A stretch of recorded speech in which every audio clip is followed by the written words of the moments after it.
Welcome to our channel ఆలయ యాత్ర.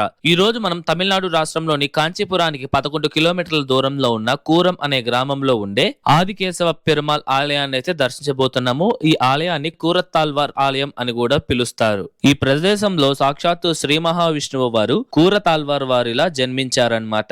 ఈ కూరత్తాల్వార్ వారు రామాంజుల వారు కాంచీపురానికి వచ్చిన తర్వాత నుండి వాళ్ళిద్దరి మధ్య ఒక బలమైన అనుబంధం ఏర్పడి రామాంజుల వారికి ఒక ప్రధాన శిష్యుడయ్యారు అన్నమాట. ఈ కూరత్తాల్వార్ శ్రీ వైష్ణవం నుండి శైవంలోకి మారమని బలవంతం చేస్తున్న కులోత్తుంగ చోళ అనే రాజుపై తన కళ్ళుగుడ్డును పీకి పరేసిన గొప్ప త్యాగమూర్తి ఈ కూరత్తాల్వార్. ఈ పురాతనమైన ఈ ఆలయాన్ని పల్లవ రాజులు నిర్మించగా చోళ మరియు విజయనగర రాజులు ఎంతగానో అభివృద్ధి చేశారు.